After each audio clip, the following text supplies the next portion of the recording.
Good afternoon. Well, it is here in the UK, Hilary, and I know you're rising nice and early over there in the States at what is it now, 5 a.m.? Just barely. Oh, that's dedication. I love it. Thank you so much for allowing me to get you out of bed at this time of day. But I'm looking forward to hearing your backstory and everything associated with your reason for getting involved with the Everyday Goddess Revolution and this amazing book that we are both a part of, this co-authoring of the collaborative I Am Worthy project. So please just first of all, introduce yourself and tell us who you are and what you're about. Sure. I'm Hilary Sepulveda Brown. And yes, really excited to be one of the collaborating authors on Know Your Worth. And knowing your worth is everything to me. So really my background is I am a spiritual practitioner and yoga teacher, ERYT 500, as well as a master herbalist. And I've been coaching for a little over 2 decades. Shh, don't tell my age. That's amazing. So obviously this has been something that's definitely been, well, running through your veins for a long, long time. Yeah. And so now, why was this topic so close to your heart that you wanted to get involved in it? Yes, absolutely. Because we all forget our worth.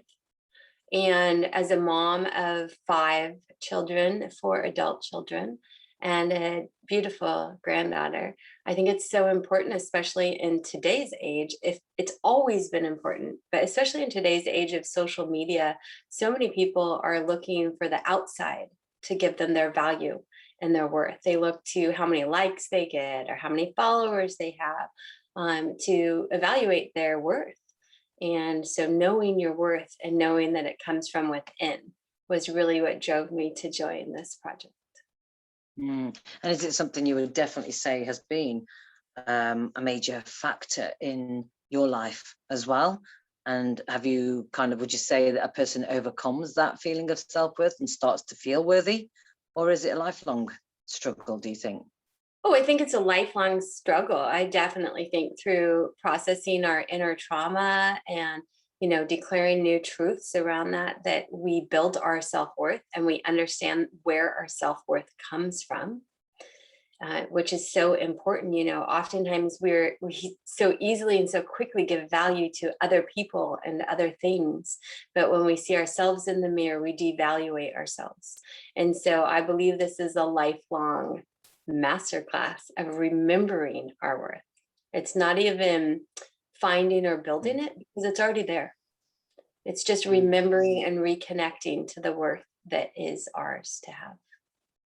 So is this something that you've been a mum of 5 kids? I've got twins myself and 19 years old. Have you found it something that has been, I wouldn't say difficult to get them to be aware of? Have you had to sort of make them aware of this? Or have you made it your mission?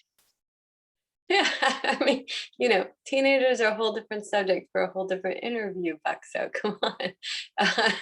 No, I really, yes. And from the time my kids were little, we made mind movies. I grew up making vision boards with my mom as a teenager. So being 45 today and thinking back that, over 30 years ago, I was cutting out waves that I wanted to travel to and places. And she didn't give me Vogue or Teen Magazine to do it. She gave me National Geographic and, Time Magazine for my vision boards.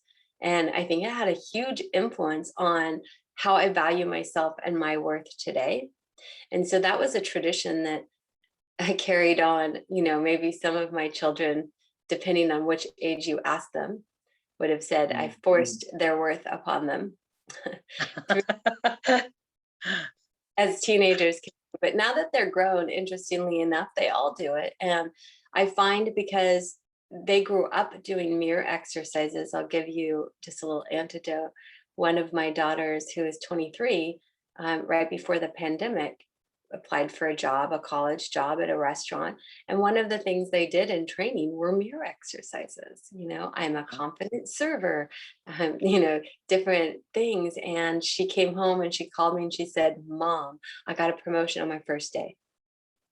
And the reason was, she said, there were all these people and they just couldn't believe she could look in the mirror and say, I'm a confident, beautiful, smart woman. And she was like, okay, done, next. And Yeah. she had never valued a mirror exercise before. Yeah, they don't. Because Yes. mum's doing them, mum's telling us to do it. They always see it as something to rebel against. So what can people sort of, without giving too much away, what can people expect to glean or gain from reading your chapter, as well as the whole book itself? What sort of insight do you kind of promise to give them with your chapter? Yeah, some tools, some great tools and reminders for every day to bring us back to our self-worth, Buckso, because honestly, we all have done it. We all do it, but we start to have self-doubt and lack our self-worth throughout the day. Whatever that may be, you may see someone and feel that they're dressed better, their car is better. And from that place of lack, we forget, and our self-worth starts to diminish. So just some great pointers, some meditation and workshops all throughout the book to bringing us back and reminding us of really the self-worth that we had all along. So what would somebody recognize, or how would they know, do you think, that they are actually suffering with something called self-worth? What would be the things they'd be thinking? What would the things they'd be saying to themselves? Well, one of the tools I've used with my clients throughout the years, and I use for myself, is to remind myself when I'm speaking, because every day I have, each and every day I go out and I always want to speak kind words to others. And that is one of my daily mantras, because we don't know what other people are going through. And we've heard the golden rule, treat others as you want to be treated, but that includes us, right? So how do you treat yourself? Are you saying to yourself, wow, you look beautiful today, Buckso, when you see yourself in the mirror? Because we see our friends and we say, wow, you look so beautiful today. But do you say it to yourself? And just a reminder of, if you wouldn't say it to yourself, if you wouldn't say it to a stranger, if you wouldn't say it to your loved one, your children, your mom, your lover, please don't say it to yourself.